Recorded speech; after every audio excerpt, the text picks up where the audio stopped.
How's it going, everybody? Welcome back to another episode of Speaking the Bare Truth. As we always say, thank you so much for tuning in to another episode. As we do say as well, if you do enjoy, give it a thumbs up, comment new topics that you would like to hear, and also don't forget to subscribe and click the notification bell so you can actually get a notification when a new video is released. As always, I have my amazing friend Nick right next to me. How are we doing today? I'm good. I'm really good, Jayden. How are you? Yeah, I'm doing very good. You know, it's been a crazy week, very crazy week, as we've been talking about. But, you know, it's the weekend now. You know, it's our time of the week to Talk about art. Yeah, exactly. Record a new podcast. I mean, we're now making it a bit of a tradition of finishing off our week doing an episode, which is quite nice. nice. It's a nice way to finish the week. And yeah, I mean, even if I know that we're all people out there probably having a tough time in lots of places around the world.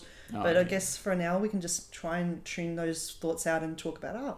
Exactly, you know, make a bit of a escape for people from the real world for a little bit. You know, I think that's one of those things that, you know, for me, like when I listen to a podcast, you know, I like to tune myself out, like to just not worry about anything and just focus on what I'm listening to, you know. I think that's the best way to go, and I think podcasts are good at that, I think. Oh, absolutely. It's beautiful. I think the other thing I love about podcasts, sometimes I feel like I'm a voyeur on someone else's like conversation, especially if it's two people, and it's like, ooh, this is an interesting conversation. I love listening to people talking. Yeah, it's kind of like we're just like, in a way, we're just having a chat, and it's amazing that we're recording it, you know, and it's going out and into people the are just listening in on our conversation, just going like, oh yeah, what are you talking about? We're at a cafe and someone's like eavesdropping on us or something. Yeah, pretty much. Oh, I mean, people could be listening to a cafe in the cafe. Chat. I mean, you know, why not? I mean, listen to this anywhere you are. Yeah, wherever makes on you the toilet if you want to. Oh god,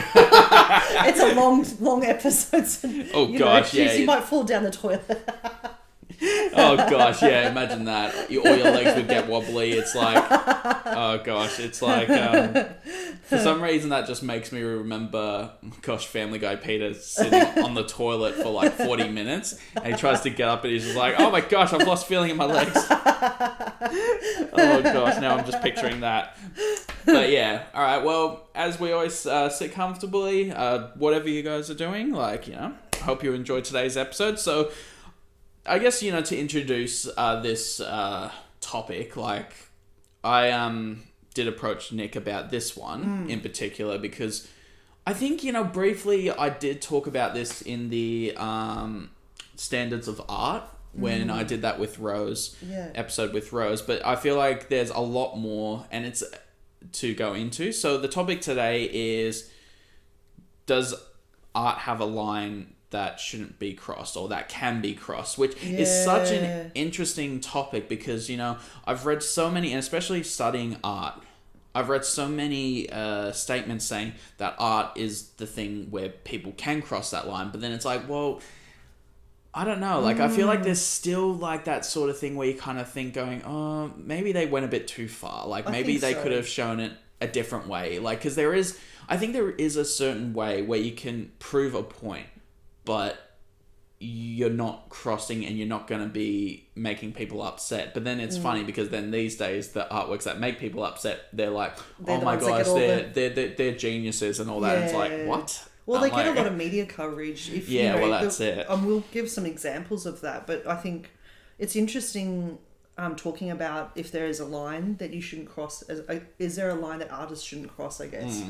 I think the line is different for everyone. Like, do you know what I mean? Like, I think it depends on your values. Like, if you're religious, for example, if a work is, we're going to talk about Andre Serrano's Piss Christ, which I think is a really interesting photograph and got a lot of media coverage.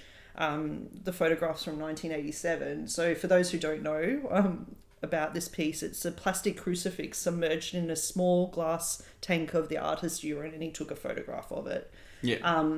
And it just, the controversy around it, obviously for religious people, it was absolute sacrilege. But for me, I'm an atheist, and I just think it's an interesting photograph. And I think, you know, he was making a statement with this piece. But if we talk about Andre Serrano's other work, you might think he's definitely crossed a line. I was sort of telling you earlier I got really excited when I was in high school. I went to NGV to the shop and I bought a book about Andre Serrano's work, and it was behind the counter. It wasn't even on the shelf. Like the lady had to get it behind the counter, and I said, I would like to buy it. And she looked at me like, gave me a look, and then she put it in a brown paper bag, and I just thought, oh, this is so cool. But then so I hadn't even looked at it yet. Like I just bought it without even looking at it. And then I went home and opened it, and there was photographs of bestiality, and that's when my eyes sort of went opened up. And went, I don't know if I agree with I think it's abusing animals for art. I don't agree with that, but I also think his work is really interesting in other respects. But I think it's interesting that he's making a statement and people are taking note. So what do you think about the Piss Price? I think it's an interesting work. Like I remember coming up, the first thing I actually thought about was I didn't realize it was a photograph. I thought it was actually a sculptural piece. Yeah. Which in a way it kind of is. It looks like it when you see the image. Yeah. But I didn't realize that, and I I understand what he might be trying to get at. But, for me, like, I think this is just me as an artist. Like, I think for me, it's too simple, Like, for me, I'm just not interested because it's very basic. It's very, like, but do you think it is basic, but it's packing a punch? Like, no. Oh, it is, definitely. I don't think, as far as I know, I don't think anyone else has ever made an artwork where they've they've used their own urine to create... an image. I mean, he also is famous for creating... There's two other works. One's called Blood and Semen III, which was used on Metallica's L.H.O.O.Q album cover. And the other one's called Piss and Blood, which was on Metallica's Reload album cover. So, again, showing, Piss and Blood... or showing semen and blood people find that controversial, like, because you're showing semen, like, people don't want, it's almost like in some people's minds that's almost pornographic, but it seems like he has a bit of a fascination with bodily fluids. He does, doesn't he? Because like you said piss, and then it was blood, and then it was semen. It's like, what's his fascination with fluids in our body? It's like, well, I think it's an interesting thing. Maybe he's trying to break down a taboo. Like, for some people that is a line that you don't cross, but he's saying, well, I'm going to cross it and see what happens, and just if someone's offended, well, let's find see what out. Happens. Well, I guess to be the artist that does something like that, you have to be able to bear the kind of onslaught of criticism and probably hatred towards his work. Like when I was saying to you, I think his work was shown at the NGV and someone went around and slashed his photographs. Yeah, which is probably like a religious fanatic or something. I don't know who did it, but... I think that, and I said this to you, that no matter how much you don't like someone's... Like, to be honest, I've gone to galleries and I've not liked someone's work, but it's like, I'm not going to go and you're not going to destroy it, because it's like, at the end of the day, it's like someone else is going to like it. Yeah. And, that's just the whole thing about, art being subjective, but it's like, and the freedom of expression as well. Well, that's it. And, that's it. What it comes down to. But censorship, people trying to stop others from seeing this. You might disagree with the work. It doesn't mean you have the right to destroy it. Yeah. Well, that's it. That's it. Yeah. At the end of the day, I think it's, that art's freedom to do that, but then it's like, I guess, with what we're talking about is like, was that line crossed? And, for me, I don't think it was. Like, I mean, like, there's a lot... Like, I've seen a lot worse than that. Like, as you said, he did works on bestiality, which is, like... That is probably, for animal me, cruelty, to me it is. And like, I think that is crossing a line. Yes, no, that is... anything to do with bestiality, no. Like, that's... For most people, I think that's probably a line that... Yeah, absolutely. And it's, it's... Yeah, and also, I don't know, what is he trying to say is what I want to know with that. Yeah. I mean, with the Piss Christ, I can he's probably making, who knows, he might be making a statement about religion and organised religion and the hypocrisy of religion. Yeah. Well, taking the piss out of it.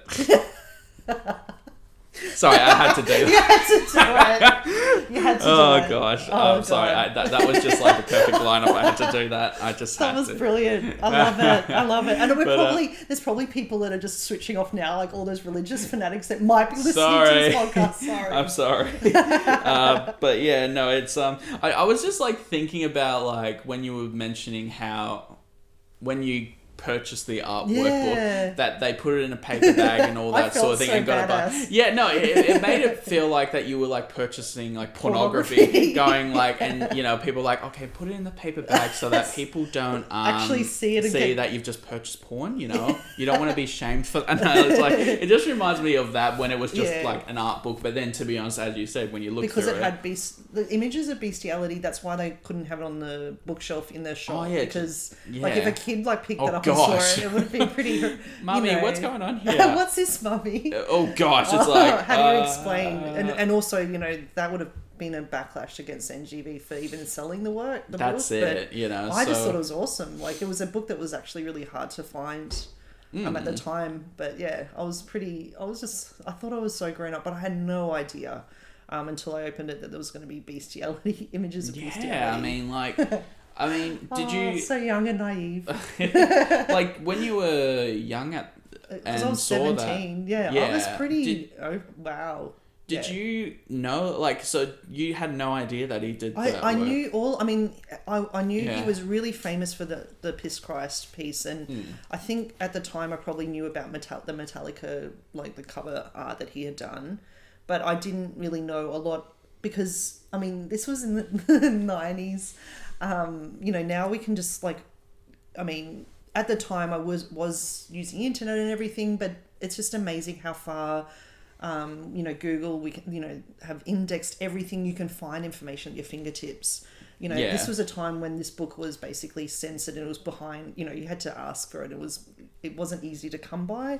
So I just wasn't really aware of the other works. And I didn't see I don't think I saw his exhibition either because someone had slashed his works. I didn't get to see the exhibition. So I don't know. And it's interesting, would I have bought the book if I knew that it had images of bestiality? That's a really interesting question. But on the other hand, I'm glad I did because it opened my eyes to things like at a young age. Yeah. Like at, you know, 17, I hadn't really seen the world yet.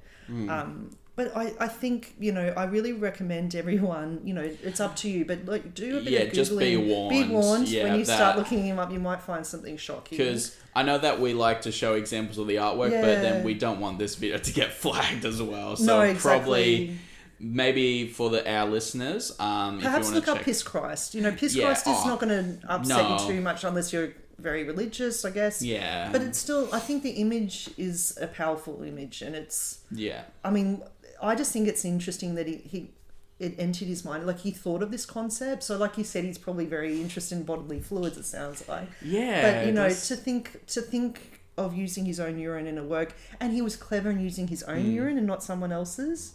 When you think about it, because there's an ethics around, like, it's a bodily fluid, like... Yeah, and I just think, imagine just going up to some random going, hey, can I have your urine? It's like, that's not a conversation. I don't have enough urine for this thing. Can you help me out? Can you help me out here? Yeah. Like, you know, I need your urine. Oh, man. It's like... And he's photographing the work too. He's probably happy to photograph his own bodily fluids, but maybe not so much someone else's. Well, that's it. I mean, I don't know where the blood came and the semen came for his work. Oh, gosh, hopefully for blood and semen could be his, but... I don't know, because it's really... we're going to discuss blood again in another piece soon, but just blood is such a... I mean, as a work... I mean, he's photographing it. The difference is that these aren't works that are installation pieces, they're photographs. So I would have... You know, you would have to carefully dispose of the blood afterwards, you know, safely, things like that. But he's not asking galleries and museums to try and preserve this for an exhibition or whatever. It's the fact is it's a photograph.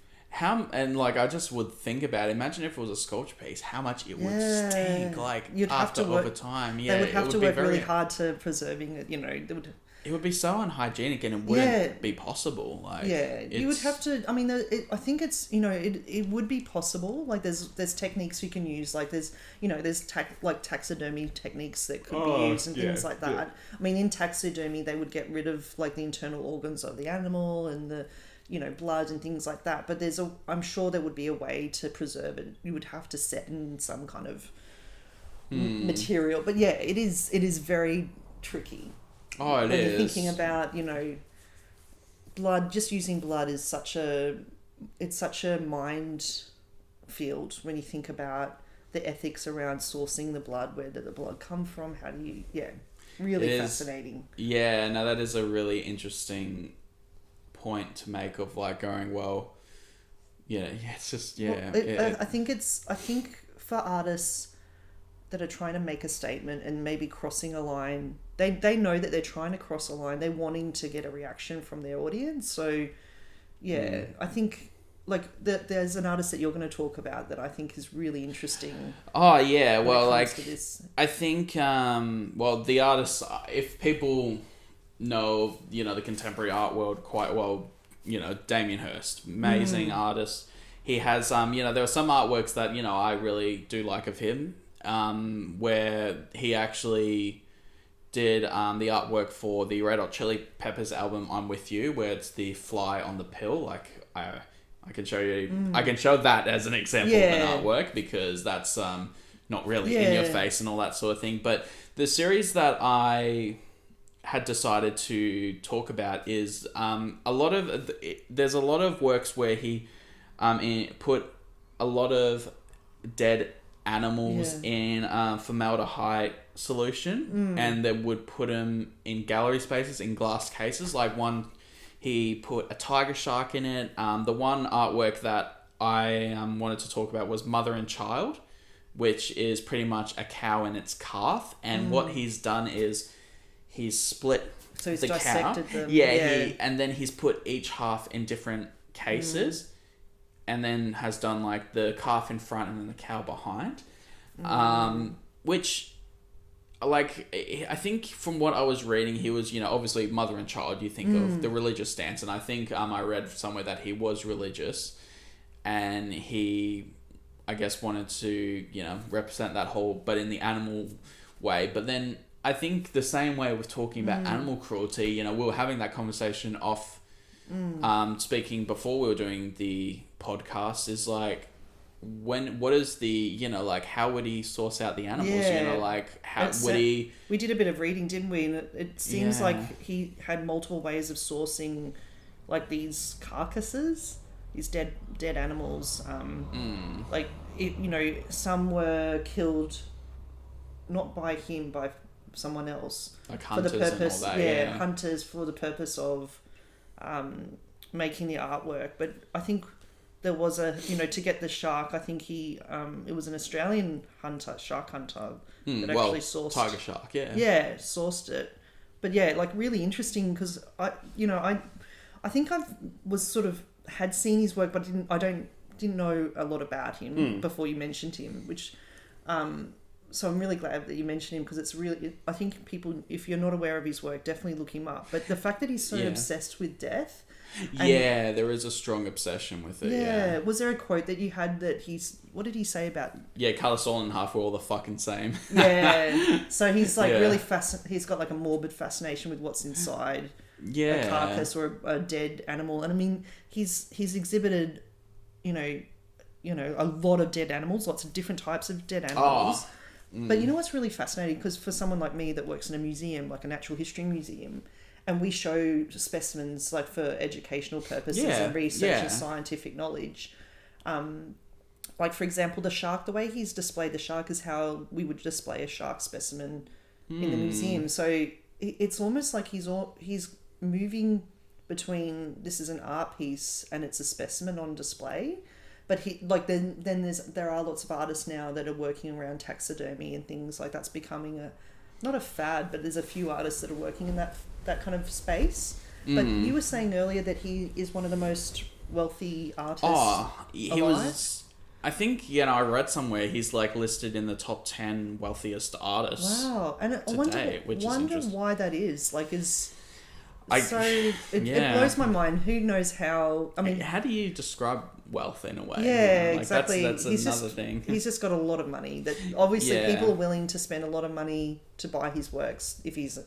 Well, that's it, and or commission, I guess, works as well. If he's, I'm guessing he did the, what was it, the Venice Biennale or something like that. Which one? I think he exhibit at the Venice Biennale. Oh yeah. And there was like all these animal rights activists that kind of made a statement. Yeah.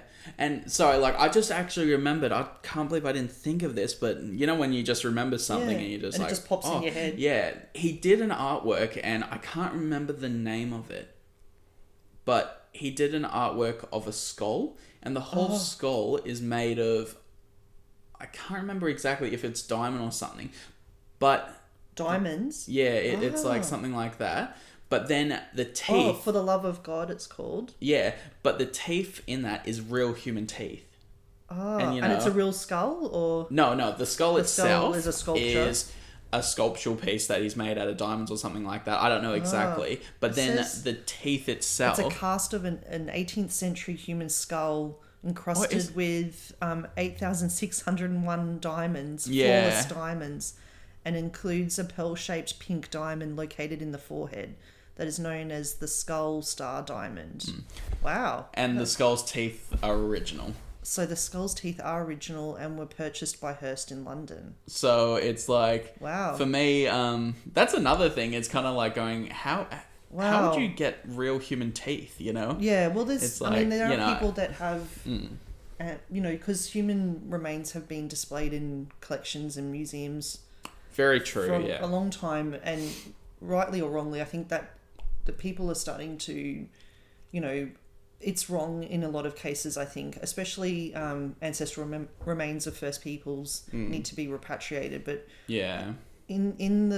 it's really a complex area, because I think there are museums that show, you know, human bodies from an anatomy. Yeah, anatomy people to, have like different diseases and things, and it's from a place of, like, for example, in a university setting where it's a teaching tool for students who are learning about human anatomy, which of course you need to learn by actually seeing the bodies. Otherwise, how are you supposed to learn? You can't just necessarily learn from looking at images and videos. I think you need to actually see specimens or you know, it is really interesting. Total respect to the person, those remains of, you know, they might have family members or donated their body for science. That's right, and all exactly.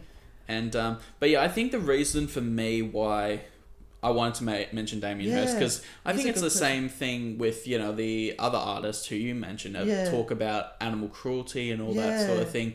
It's like, where is that line? It's like, you know, because by the sound of it, we still don't really know exactly how, like, he would have gotten the animals and all that sort of thing. Like, it's kind of hard to say, you know, how, but then it's like... Well, it depends. Apparently he does it in his sources in different ways. Like, for example, if he uses hundreds of fish, so he would probably use someone that he would either collect them himself, like fishing, or he's probably more likely sourcing them from someone who's, you know, like, he's actually sourcing these specimens for his art.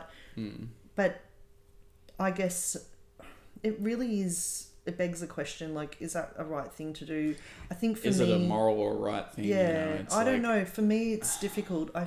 Because on one hand, I think it can be educational for people to look at it, look at these remains, and he's trying to shine a light on death and what's inside us. But he's benefiting, and he's getting extremely wealthy from kind of exploiting these animals.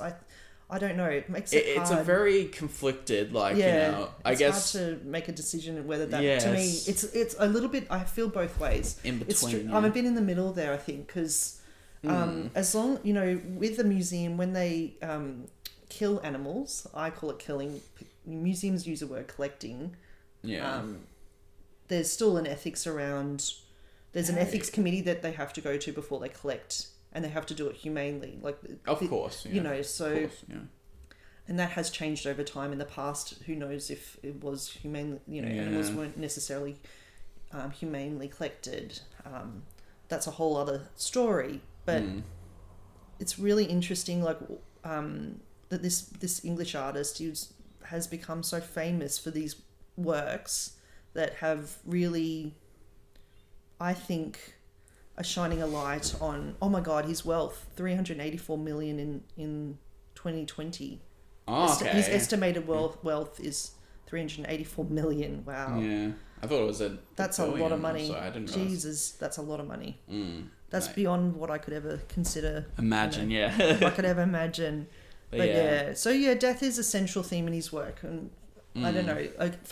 For me, I've got a morbid fascination with death, but I find I'm fascinated from an educational kind of not kind of academic kind of, but also maybe I think everyone's fascinated because well, we don't know what happens. We don't know what happens after, and everyone has to.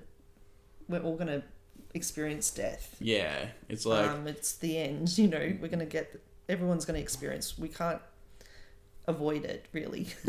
Yeah, we haven't yet had someone that's like immortal. That's woken up going, oh yeah, hey, I'm alive. Like that has to.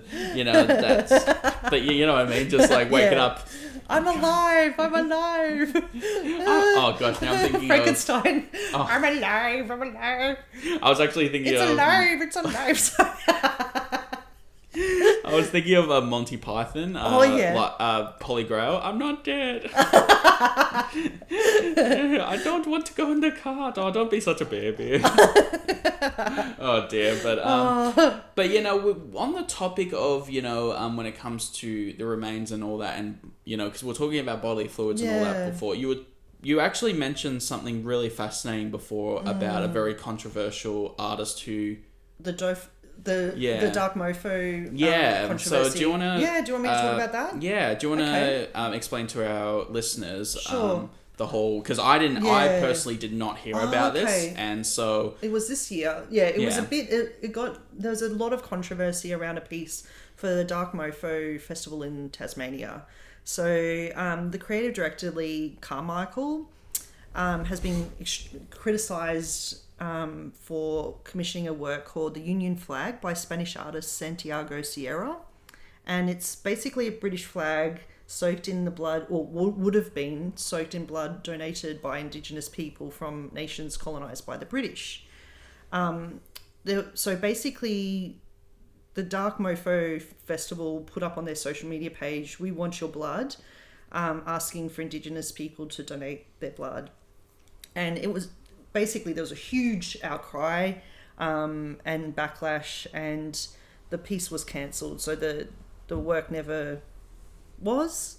But the fact that it's just completely, in my view, completely culturally insensitive. It's a Spanish artist coming in without consulting elders or community, Indigenous people or First Peoples of Australia, without understanding, like trying to comment on,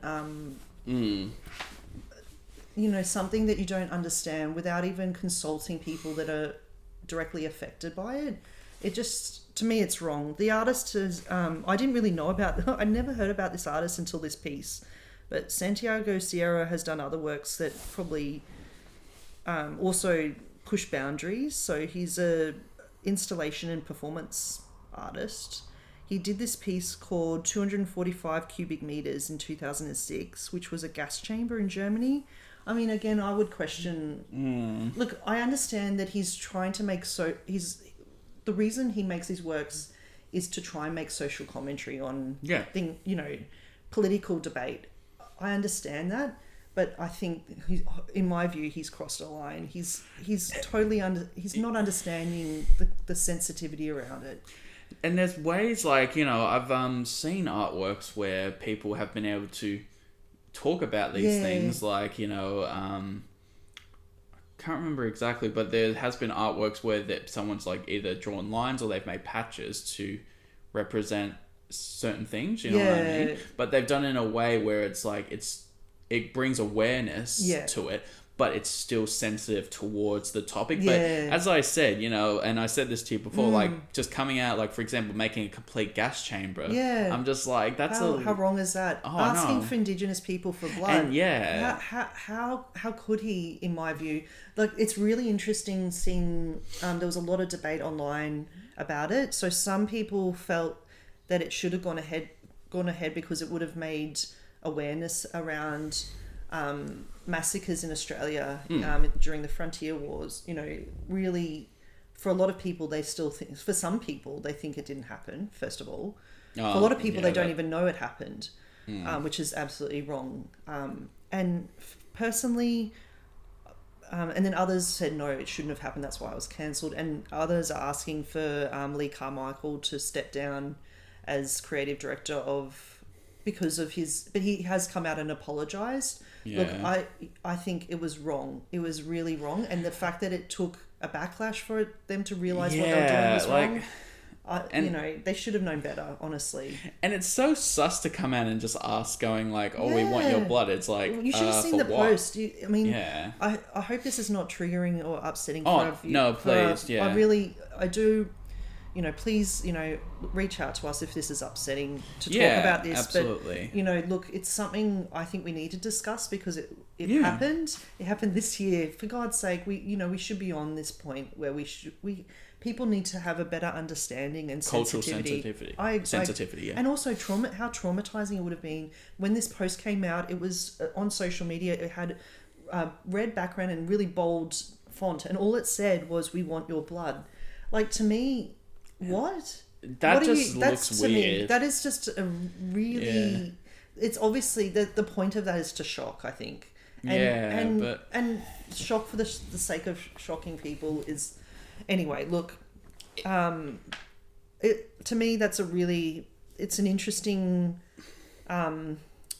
example of how far people can go with art, and how for some people, like what you were saying earlier, they think that art, there's no boundaries. Yeah. I feel like there's a boundary there. Like, same here. I think that is completely, it's wrong on so many levels to me, it's wrong on the point of view of cultural sensitivity, not even talking to community or elders.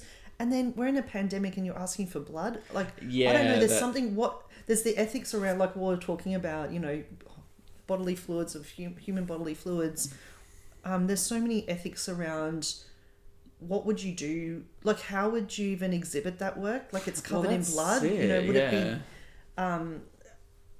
Would it even be safe to do? Would the piece then end up in a museum? Like, there's a whole debate, around ancestral remains that being repatriated for the point of, you don't want to create another piece that needs to be repatriated to community because it's wrong. Yeah. I feel quite strongly that it's wrong. No, I agree with you. And it's, as you said, it's about the cultural sensitivity and it's about someone who didn't really think about the ramifications. Yeah, that it actually, and also someone who's not actually part of the community. Yeah, part of it as well. Like, it's just someone coming from Spain who really clearly doesn't understand, I don't think, what they're trying to make a comment about. Exactly, and I think, I believe, anyway. But no, I agree with you, and it's like, I think it's...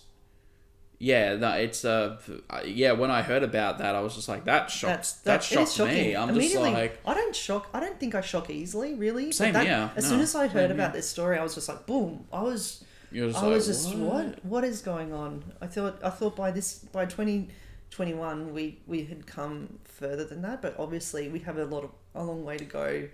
I feel like we're doing in a way, we're getting to a point where we're doing waltzing. We're going forward, back, forward, back. It's like, I feel like that's how cultures or society is going. We're just kind of going back. It's like back, one step forward, one step back, isn't it? Or really? Sometimes two steps back. Yeah. And then 3 steps forward, and then 5 steps back. It's it's just interesting. It feels like that. It feels like, when you start to make progress and then it just goes backwards. Yeah. But no, I definitely think I would put that as a artwork as well, that crossed the line, because even with his other pieces, the gas chamber, I'm just that's wrong as well. He's got a history of this. So. Yeah, and it's especially I've had people who I know that visited the concentration camps in Germany, and they're just like, no, there's dead silence. There's no one, there's barely no one smiling. There's no one that is. You have to understand. Happy, you know what I mean? It's just... You have to understand the gravity of where you are. The place... Yeah. I was sort of saying to you, I've been to Hiroshima in Japan, and I went to the Peace Park, and I could feel it. You can feel it. You got to... As a human, there's places that have meaning. there's places that will never, you know, I applaud the Japanese for creating a peace park because they're trying to show awareness and a beautiful message of peace. I think that I was absolutely moved. But I also think we need to never forget what happened there. It shouldn't, I hope, never happen again. So yeah, like, and I mean, look, did you have any other artists that you want to talk about or works, or because I have a couple of other ones if we have time. Yeah, like I think Do we still have time? What time? How long have we been talking? Not for too long. No, that's good. Yeah. Well, okay. So for me, this now this might be a very, I guess you could say, a controversial work that, for me personally, it goes more than just, in a different way, it goes a line of crossing when it comes to copyright. So this is, yes. so like, I think for me, when I was thinking of artworks, this was one of the first artworks that came to me because, when I was talking about the copyright laws when it comes to artists and all that sort of thing. And I feel like that in itself is a line, that you don't that's an interesting cross. line when people steal other people's work. Yeah, and so the work is... Marcel Duchamp? Yeah, yes. thank you for mentioning it, because I was like, you stopped me from being embarrassed. Yeah. No, it's okay. Now, and the initials of the artwork is L.H.O.O.Q, and I tried to look up the meaning, but there's like some French meaning behind it and all that sort of thing. Name. But for people who are listening, it is the artwork, the very popular artwork of the Mona Lisa with a mustache drawn on her. And that's the piece. That's the piece itself. And for me, like when I was in high school, we were talking about the artist law when it comes to the artist's rights. And, I think it was something where they mentioned that obviously the copyright law is in while the artist is still alive, but then when the artist passes away, that it's still there for another 80 years. But then apparently after that, it's gone, which it depends. Like copyright laws change in different countries, but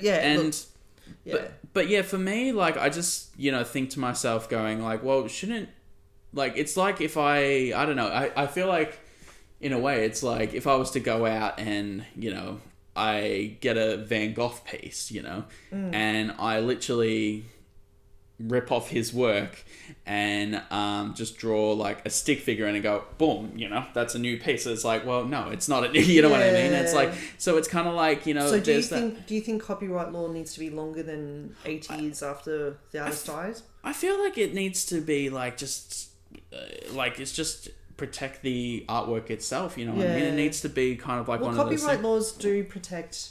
there's... I mean, the fact is that he's used... Marcel Duchamp's used Mona Lisa, which is a very old piece. So, it's well and truly out of copyright. Yeah. So that... I mean, it does open an interesting debate around appropriation and, there are artists that use, like collage, or they kind of... they might use other pieces of other artworks in their own work in a clever way. So it's so complicated. Like, are they being I mean, in this case, I think Marcel Duchamp is being disrespectful to the artist's work. Because we were having this conversation with... who were we talking to about his work, The Fountain? Yes, we were talking to Leanne about that's right. His work, The Fountain, which he might have ripped that off. he basically took... It's thought that he did take that concept from another person. And, so again, it's very interesting. I just looked up the L.H.O.O.Q. Apparently it's a pun. And the English translation is, she is hot in the arse, or she has a hot ass. What? Right. What? How is it like... Implying that woman has a sexual restlessness. But, like, it's... and when you hear that, you're just like... So that's even taking another layer onto the work. It's just kind of like... It's not even relevant, like, to what the artwork is. It's just like... But it's kind of... It's basically, I think... To me, that sounds like... It's almost degrading to the woman. Like... I mean, I don't know. Like, it'll be really interesting to hear what people think about this. But like the whole idea about, But I mean, like, in a way, it's like, is appropriation a line that shouldn't be crossed. Like, because it's like, obviously it is so hard because everything at the end of the day has been done over and over again when it comes to art. So it is very hard. But the thing is, like, we should still always aim to be original, I think and I think as long as there's artists, there'll always be originality because everyone has their own way of expressing themselves. Well, that's it. But I agree, like some artists feel like they need to appropriate or steal other people's work. In this, I don't know, like it perhaps, some people might see it as a comical piece because the way Duchamp has painted the moustache, it almost looks like a Salvador Dali mo. Oh yeah, it actually does look like a Salvador Dali mustache, doesn't it? So maybe it was meant to be comical. So okay, should we be really offended? Well, that's I guess, but yeah. Very, very true. It's hard to know if that is it's hard to say for me. Hard to say if that's crossing the line. Yeah, because like I think it's not the offense, like being offended about it. It's more about the whole. Is it okay? Is it okay to take Leonardo da Vinci's work and then deface it, basically? Pretty much, but it's like if I was to like in the weird example, if I was to take an artwork that you did. Yeah. And suddenly then draw a mustache and I'll be like, boom, this is my work now. I'll probably be a bit offended if someone did it. Yeah. But I'm alive to be offended. But look, but the fact is that Leonardo da Vinci is sadly long gone. He's an artist of the 16th century, amazing painter and artist, incredible work. But I wonder what possessed Marcel Duchamp to do this piece. Like, I was trying to find that as well. Yeah, it's interesting. There's probably a lot written about it, I'm assuming, because, it says the ready-made involves taking mundane, often utilitarian objects, not generally considered to be art, and transforming them by adding to them, changing them. So it was I guess it was their way of looking at something that was well known, like the Mona Lisa is a well known piece, and then. I guess, in some ways they're trying to make a change with the, Marcel Duchamp and his contemporaries were trying to change things, Yeah. And maybe, sometimes you need to do some things that are shocking to make change come about. People don't always take note until you do something that will actually, in some cases, shock or in some cases, offend. So I guess in a way, like... It's harmless in some ways. Like, in one way, like, we've been talking about using human, like, bodily fluids or dissecting animals and exhibiting them as art. Is that more shocking, or is that crossing a line further than someone, defacing a work that is really well respected? Yeah. Like, I know we've talked about Mona Lisa and you didn't really respond to that as in comparison to his other work. For a lot of people, they think, what's the big deal? Like, it is interesting because, in one case you're ripping off someone's artwork, but then in another case you're, I guess not in a way like inflicting pain on someone, but you're like... Disrespecting? Yeah, like, and you're making it their body for art, what I mean? Does that make sense? I'm trying to, like I said, mean, please... Like as in the photograph, or... Or like when it comes to like, when you think of the works with the bestiality, cutting animals in half. Yeah. Like, as I said, please, I hope people who are listening, this is not upsetting. Like, I hope that it doesn't upset anyone. We don't want to. No, we're not talking about this to shock or upset. No, it's more to sort of make aware that people these aware that artworks are actually out there. Yeah, exactly. To draw attention to art that might not be. I mean, I think in Damien Hirst's case, he's and truly known for his work, and it's really fascinates me. Look, I just want to. I think all right, there's someone else. Is it okay if we talk about another? Yeah, sure. Let's get away from the topics. But it's fascinating. Fascinating. I think I agree with you. It's a fine line there. But there's this piece called "My Bed," by English artist. Her name is Tracey Emin, and it was exhibited at the Tate Gallery in 1999. As one of the shortlisted works for the Turner Prize. And in 2014, it sold at Christie's for £2.5 million. Tracey Emin spent 4 days in bed. She wasn't eating. She was just drinking lots of alcohol, and I think she was having a lot of sex. Jeez. Well, sounds great to me. Maybe not the eating part. I would need to eat. No, sustenance. For God's sake. I feel like my response to that would be, geez, imagine how much. Like, imagine staying in bed for that long. That's a long time, isn't it? You would build up a lot of like. You need to have a shower, maybe. Yeah, it would start to smell a bit very unhygienic. That's the first thing I'm like. That's a good question. I wonder when she exhibited. I wonder if she cleaned the sheets and things because she probably didn't. She possibly didn't. Yeah. Woo. If you think about it, like, sorry to interrupt. I was gonna say, then at the end of the day, I feel like she wouldn't clean the sheets because then it would take away from the work because then it would just be a bed. You know what I mean? So bought it, so I don't know if that's wanting to a private collection, and they've got it in there. Like it's a whole bed and sheets and like kind of disheveled, but so that basically the reason why she thought of exhibiting this work was because of that 4 days in bed, and then she was criticised heavily for the piece. Anyway, she said no one had ever done this before, so that's the reason why she did it. Yeah. Okay, look, I don't know if I agree with it as a piece of art, but I don't also think that I think good on her. She's making a statement, and also I don't think she's not hurting anyone with what she's doing. No. Obviously, but I think maybe it was smelly. Who knows? Like that's interesting. I didn't even think about that.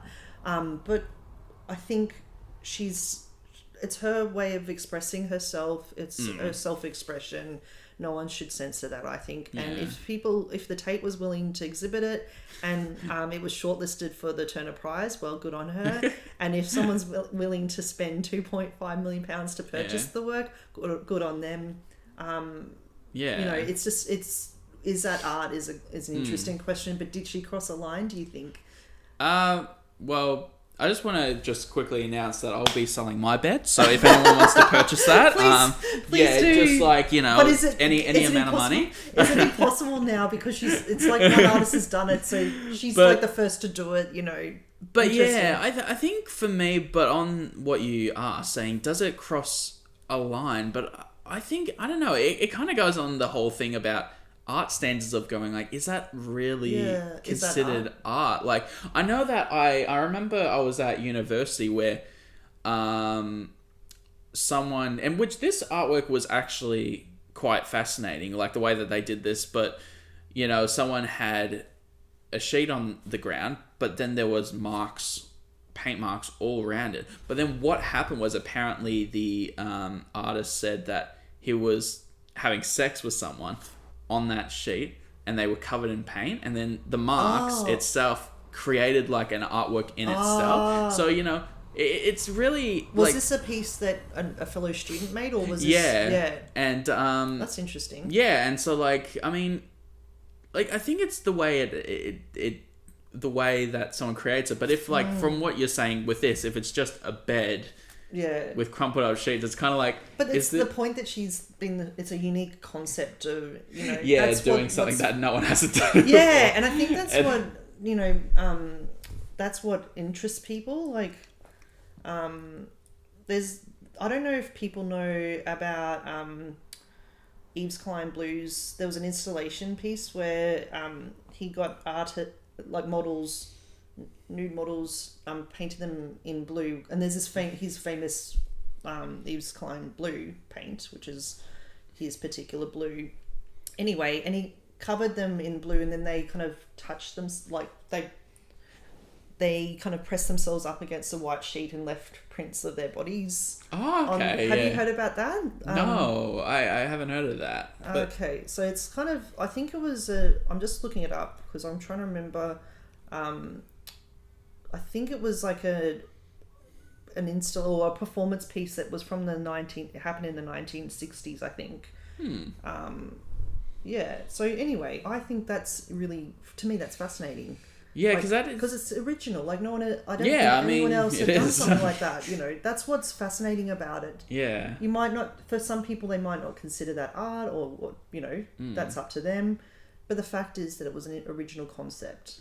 Well, that's it, and, did she cross the line? I'm not sure, like, it's, it's one of those things where it's like, she was trying to be original. Yeah. As we were saying before, it is so hard because everything's already been done before. Yeah. So, why not put a bed that she had been sleeping in, drinking in, having sex in, like... Having a great time over 4 days, Sounds a bit crazy to me. But... Yeah, but that's my question is, like... Did she literally stay in that bed? Because we were asking that in the whole 4 days. Because then, I see what you mean. Yeah, like, did she like? I thought you were going to say, did she stay in the bed when it was exhibited? That would be an interesting artwork. That would be interesting. It's a performance piece. It's a performance piece, then, yeah, rather than installation. But no, like my question would be like, did she actually stay in it the whole time? Obviously not to... Well, you'd think that she would have to go to the bathroom and all that sort of thing. That's interesting. So I'm just showing the performance of... Yeah, it's like... Yeah, well, definitely for the viewers, like, this is completely fine, because this one is... it's really interesting, and... But, like, for... I guess, that would be my question on the topic of the artwork, the bed. Like, did she... Like, I've heard some artists who say that they have a bucket that they use and some... sorry, I see what you're saying. Yeah, I don't know if it was that extreme. I think she just spent 4 days. She probably went to the bathroom, I'm assuming. Oh, you would hope so. But she probably then just went back to bed. Yeah, because so then she's having it's a bit of a party. A party in a bed. That's a whole different thing. Like, she's locked herself in a room for 4 days and like, I'm not leaving the room. Gosh, that would drive anyone crazy. So the Yves Klein work that I was talking about is called they're called God, I can't even say this word. Anthropometry. Okay. Anthropometry. Yeah, I think I would say it like that. That's correct. So basically, the idea is these naked women as human paintbrushes. So they're covered in paint, and then they kind of rub themselves or press themselves up against a white, I don't know if it was a sheet or an actual piece of paper, and they created these works, and it was, I think, photographed and filmed. So yeah, we'll share that, because I think it's a really interesting piece.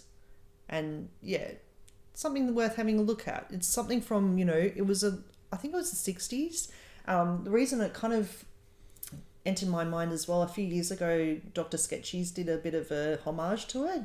And I thought it was really lovely. They had 2 models that had were almost naked, covered in blue paint, and then they had a white sheet up, and they were pressing themselves up and leaving little cute prints of their bodies on the white sheet, and it was really inspiring for me, and a beautiful homage. And in this case, it was a homage. It wasn't stealing. No, it was a dedication. It was a dedication to that art, to Yves Klein, who is a very interesting artist.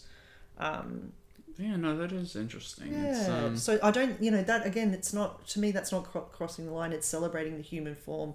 For some people, even showing nudity in performance is shocking, and that they might consider that crossing a line. I know, that's like another one. That's an interesting thing. Nudity has been considered by some. Like, we've talked about Carolee Schneemann's, performance pieces, and to me, Interior Scroll is, the famous piece where she's standing naked and she's pulling out a scroll from her vagina. Oh, that's right. Yeah, that was I think it's amazing. Like, she was making a statement, and for some people out there, they might think that is crossing a line. Personally, I don't think it is. I think it's fascinating, unique, and interesting. No one else had done anything like that before, and she was making an interesting statement, and she was using her own body to make that statement as well. But yeah, and it was like, there was that whole artwork of gosh, I cannot remember. If I can remember who it was, I'll put the name in the video right now. But like, there was that, I think you mentioned it, there was that artist who did a performance piece where she just sat there and people could come up to her and do whatever she want. Yeah, they want you're talking about Yoko Ono. Yeah. So Yoko Ono, I think it's called Cut Piece. I'll just look it up. Yeah, it's called Cut Piece.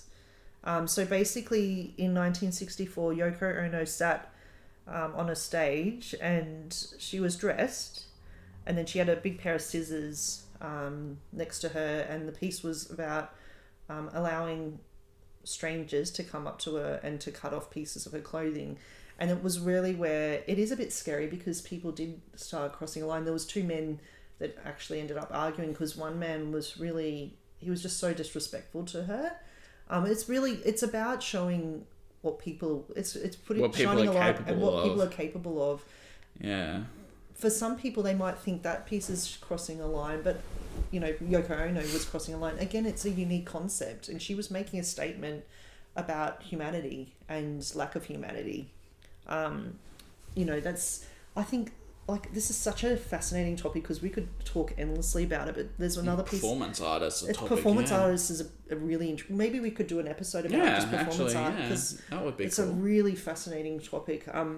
I just think there's one last piece I'd like to talk about. Go I for don't it. know, did you have any other pieces you'd like to talk about? I think that was my two main ones that you really wanted to discuss. Yeah. Okay, because that's... And actually Piss Christ was kind of one, so you beat me to that as well. No, that's all good. That's all good. Right. It's good because we had the same mindset. It's got this. Sometimes it happens where we just like, entwined in that. We covered the same ground there. But there's this piece called Origin of the World by Gustave Courbet from 1866. And for those who don't know, we'll include an image of it. Hopefully it won't get us banned. I don't know if we can show an image. It's a painting of nudity. Is that censored on YouTube? We'll have to look that up. Yeah, I might have to look into that. It's not a photograph of a person. It's like for Instagram. It's like a painting. But Facebook have actually banned or disabled accounts sharing the artwork, which I just think is ridiculous. Anyway, because they're going against literally their on things saying that you're allowed to show a nude form. But that was in 2011. I think they might have changed their rules since then. That's true. They might not do that now. So this could be an experiment and see what happens. Actually, let's see if YouTube will delete us. Let's see if we get deleted. So basically the painting is up close painting of a woman's naked thighs, vagina and torso. And you can see the angle is really interesting because it's from between her legs looking up, and you can see her under boob, breast. I think it's a really powerful piece, and it is really interesting. Yeah, in 1866, this piece would have been absolutely controversial because it's the skill of the artist is it almost looks like an image, like a photograph. But obviously at that time there would have been black and white photographs, but 1866. But a painting like that, like you can't see the woman's face, so. I guess so that's detailed. It's a really fleshy image. It's beautiful. I think it's beautiful. Yeah, I actually do as well. Like I thought it, like, for me it looks like such a beautiful bodyscape image. Like I don't see like celebrating the form rather than objectifying. I think I don't look at it going, oh, her vagina is right in my face. I'm looking at just the whole thing. You know what I mean? Like, I'm just kind of going, I'm looking at the bodyscape of how it looks, the way that you don't see her face, you can see the under part of her breasts, and it creates something very interesting. Yeah, like it's a very interesting artwork, It could be, I don't know if the artist if the subject was a lover of the artist or, but it could, it could be like this intimate moment between two people. You can interpret it in lots of ways. Like it could be a lover, someone celebrating the female form and not censoring the vagina. Like, even the title of the work, it's Origin of the World. I think that's beautiful because it's basically celebrating that, life comes from a woman's body. Yeah, from, I don't want to say exactly, but, we're all born from vaginas. Yeah. You didn't want to say vagina. I was just like, I think I was you didn't want to say it. I did it for you. Vagina. See, we need to stop. People are so worried about saying vagina. It's so crazy. I guess but it's just society. It's I think it's crossing a line. Yeah, well, that's it. For some people, it's crossing a line, but I think it isn't. I think... I think if we're being respectful to the human body, I don't see any problem in talking about the vagina. No. It's really interesting. Usually, Well, it's interesting too because apparently the artwork was on a cover of a book, a novel, and it was just a reproduction of the artwork on the cover. And apparently it was the French police removed it in 1994 So just this is fairly recent history. You just think, what?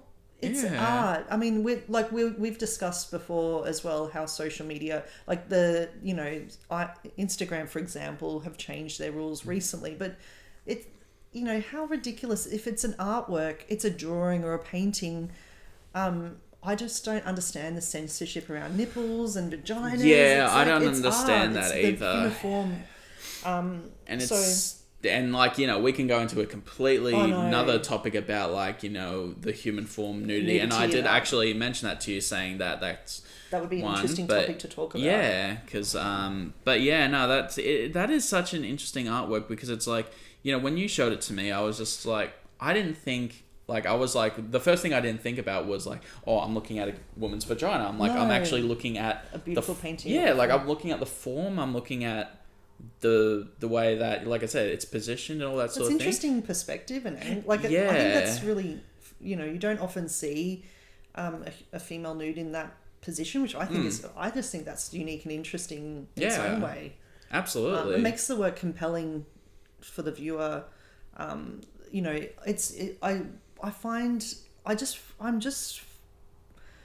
forever dismayed at the kind of conservative nature of society, that even in 2021 we're still, there's still people that get extremely offended at seeing a human form. What is wrong with people if they can't look at a human form? We all have bodies. Why should we feel ashamed of our bodies? Exactly. And as we said, I was talking to Nick before we started filming or recording this podcast that we should definitely look into doing a topic an episode about nudity and the normalization of the human form in art, and how it's and that sort of thing. But with that artwork, the what was it called? The original. It's called The Origin of the World, which I think is lovely. It's basically the origin of the whole world, which and for me, the question, going back to the question, has it crossed the line? For me, no, absolutely not. No. I obviously in 1866 people would have definitely thought everyone would have been like, oh my gosh, there's a vagina. Wow. Oh my gosh. Yeah. Because it would have been breaking down a lot of barriers at the time. Oh, definitely. But when you're thinking about it now, I'm it just looks like a bodyscape image. That's all I see. It looks like a beautiful celebration of the form to me, but what's wrong with celebrating the human form? No, that's it. And even the title is celebrating, origin of the world. Yeah, that's it. And so I guess as a final thing, I guess I'll ask you this as a final question, and I can answer this first as well if you'd like. The question is well, does art have a line to be crossed? And I think for me, I think it all depends on we've talked about some artists who we go, absolutely, that was unacceptable. There were ways that you can show it, but then we've also talked about artworks that during the time in history that people were like, oh my gosh, that's unacceptable. But then you look at it right now and you're just there's nothing wrong with that. It's still getting a reaction, which is interesting.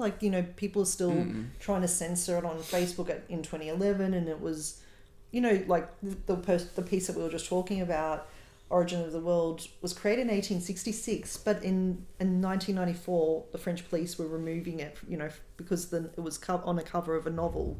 I just think, sometimes you think we were talking about, we've one step forward, two steps back. You just think by now we should be a little bit more self-aware, or be at least there's too much conservative kind of thing in society. There's too many taboos around art, and that's why we need these artists that are going to cross the line.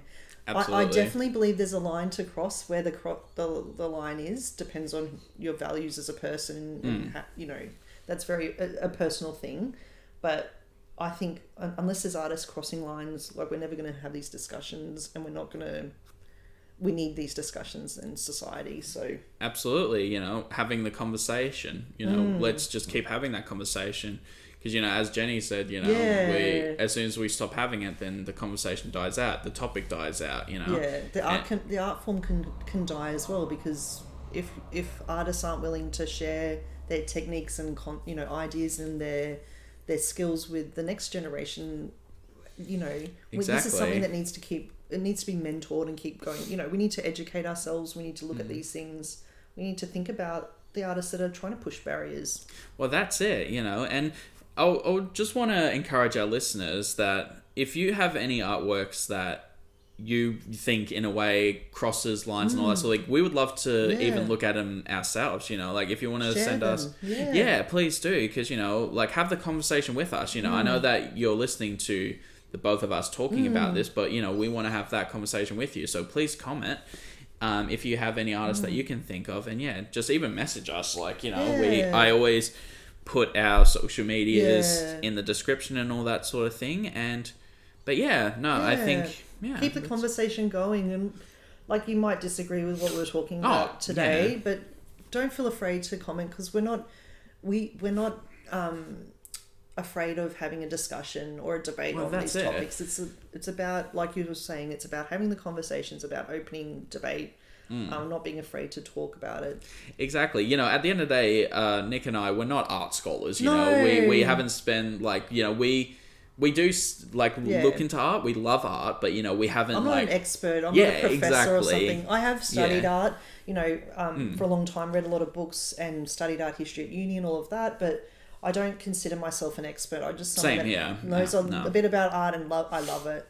Same here. So, but I think I think it makes it more down to earth if we're not presenting ourselves as experts. We're saying we have opinions, we have views, we know a certain amount about different topics on art, but we are more here, and the reason we're doing this podcast is to learn from our listeners, absolutely, and to learn from each other, and to learn from people that we have we'll be interviewing and have interviewed. I've learned so much so far already. It's been really fascinating. Yeah, absolutely. It's been a really good journey, and it's been cool that we got to share this together. It's always a really great thing. Yeah, definitely. And I want to say once again, thank you to all of our listeners, for tuning into another episode of Speaking the Bare Truth. I honestly nearly just said for watching the creators process. Once again, Jayden, the wrong channel, but you've been very busy on both channels. Just trying to it's a lot of work. It is definitely. And if you guys want to support the channel, as we say all the time, subscribe to the channel. Comment, share this account with everyone, to have the conversation. It means a lot to us. Any feedback, because, we're learning as we're going as well. So please provide us with feedback. It absolutely helps us out. And I was mentioning to Nick that, I recently, myself, I started a coffee account where I will be, that money will go towards, the work that you're doing. Yeah, the work that we're doing, that I'm doing, but also I would love to put money towards this podcast series as well. I would want to use that. So I'll leave a link to that as well. Yeah, please do. And please support Jayden. He's an artist that needs, a bit of support, and he gives a lot to the community. Yeah.